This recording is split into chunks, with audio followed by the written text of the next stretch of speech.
আসসালামু আলাইকুম everyone, welcome back to my new blog. আয়াত ফ্রম আয়াত প্যারাডাইস। আশা করি সবাই ভালো আছেন, সুস্থ আছেন, আমিও ভালো আছি আলহামদুলিল্লাহ। আজকে আপনাদের সাথে শেয়ার করব হচ্ছে কি একটা মজাদার রেসিপি, শুটকি ভুনার রেসিপি। আশা করি আপনাদের সবার পছন্দ হবে। একদম সহজ উপায়ে আপনাদের সাথে শুটকি ভুনার রেসিপিটা শেয়ার করব। তো আসেন, চলেন শুরু করা যাক। এখানে হচ্ছে কি আমি শুটকি নিয়ে নিয়েছি, শুটকি কিউব কিউব করে কেটে নিয়েছি, শুটকিকে ভালো মতো আর কি ধুয়ে নিয়েছি, ধুয়ে নিয়ে একদম ফ্রেশ করে নিয়েছি। এরপরে নিয়েছি একটা ফ্রাই প্যান, তেল গরম হওয়ার পরে আমি পেঁয়াজ আর টমেটো, কাঁচা টমেটো, পাকা টমেটো, দোনো টমেটো একসাথে ঢেলে দিয়েছি পেঁয়াজ আর রসুনের সাথে। এরপরে হচ্ছে গিয়ে টমেটো পেঁয়াজ ভাজা ভাজা হওয়া পর্যন্ত আমি অপেক্ষা করবো। একটু ভাজা ভাজা হয়ে গেলে এর মধ্যে এক কাপ পরিমাণ পানি দিয়ে দিব। পানি দেওয়ার পরে হচ্ছে গিয়ে পরিমাণ মতো লবণ দিয়ে দিব, পরিমাণ মতো দিয়ে দিব 1 টেবিল চামচ লবণ, 1 টেবিল চামচ মরিচ, 1 টেবিল চামচ হলুদ। এরপরে হচ্ছে কি এই মশলাটাকে আমি ভালো মতো কষিয়ে নিব, একদম ভাজা ভাজা করে নিব। ততক্ষণ পর্যন্ত ভাজা ভাজা করে নিব যতক্ষণ পর্যন্ত আমার টমেটোটা আর পেঁয়াজটা হালকা গলে না যাবে। একটা কথা মনে রাখবেন, তরকারি যতটাই কষানো হবে, যতটাই সুন্দর করে আপনি কষাবেন, তরকারিটা হচ্ছে কি আপনাদের তরকারিটা অনেক বেশি মজা হবে, ওইটা খেতেও মজা হবে, স্বাদও হবে। তরকারির ফ্লেভারটাই চেঞ্জ হয়ে যায় যত বেশি কষাবেন না কেন। এরপরে এখানে আমি দিয়ে দিয়েছি 1 টেবিল চামচ পরিমাণ ধনিয়ার গুঁড়ো। এরপরে দিয়েছি আদা রসুন বাটা খানিকটা কষানোর পরে। এরপরে আদা রসুন বাটা দেওয়ার পরও আমি সুন্দর করে একদম কষিয়ে নিব, কষিয়ে একদম ভাজা ভাজা করে নিবে। এরপরে দিয়ে দিয়েছি মরিচের ফালি। মরিচ আপনারা পরিমাণ মতো দিবেন, সবই আপনারা পরিমাণ মতো দিবেন, যতটুকু পরিমাণ শুটকি রান্না করবেন ততটুকু পরিমাণ আর কি সব মেজারমেন্ট করে আপনারা দিয়ে দিবেন।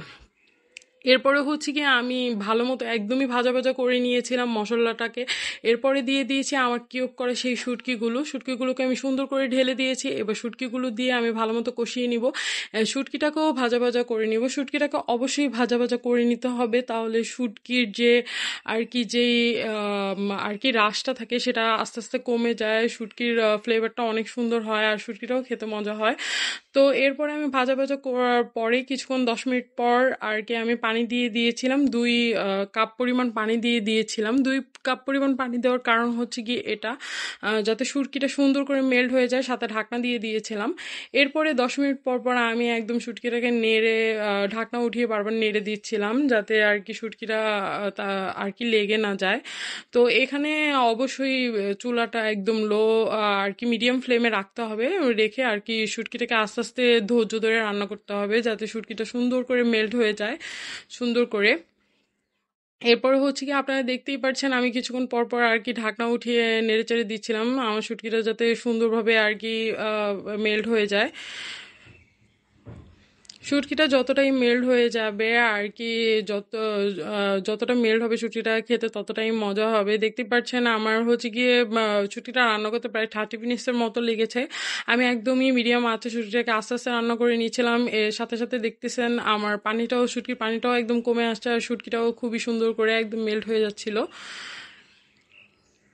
পানির পরিমাণটা আমি এই কারণে বেশি দিয়েছি যেন শুটকিটা আমার একদমই নরম হয়ে যায়, দানাযুক্ত না থাকে। দেখতেই পাচ্ছেন আপনারা আর কি শুটকির পানিটা অনেকটাই শুকিয়ে এসেছে। এই রেসিপিটা একদম সহজভাবে আমি এই কারণে দেখিয়েছি যাতে কিছু ভাইয়ারা আছে, আপুরা আছে যারা আর কি বাসায় একদম সুন্দরভাবে ইজিলি আর কি শুটকিটা ভুনা করতে পারে, রান্না করতে পারে। দেখতে পাচ্ছেন আমার শুটকিটা একদমই হয়ে গিয়েছে, রান্নাটা একদমই হয়ে গিয়েছে। নট অফ দ্য লিস্ট, লাস্টে আমি হচ্ছে গিয়ে এখানে জিরা ফাঁকি দিয়ে দিয়েছি। দেখতে পাচ্ছেন জিরা ফাঁকি দিয়ে দিয়েছি, জিরা ফাঁকি দেওয়ার পর হালকা নেড়ে ছেড়ে নিব। আশা করি আপনাদের সবারই এই রেসিপিটা একদম পছন্দ হয়েছে। খুবই সহজ উপায়ে আমি দেখানোর চেষ্টা করেছি। আমি সবসময় আমার রেসিপিগুলো একদম সহজভাবে দেখানোর চেষ্টা করি। আশা করি আপনাদের সবার পছন্দ হয়েছে। সবার পছন্দ হলে একটু লাইক শেয়ার কমেন্ট দিয়ে আমার পাশেই থাকবেন।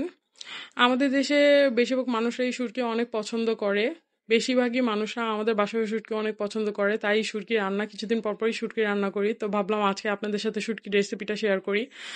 তো thank you watching for my video. একটু পছন্দ হলে লাইক শেয়ার দিয়ে আমার পাশেই থাকবেন আর আমার সাথেই থাকবেন। তো আজকের জন্য এতটুকুই। Thank you watching for my video.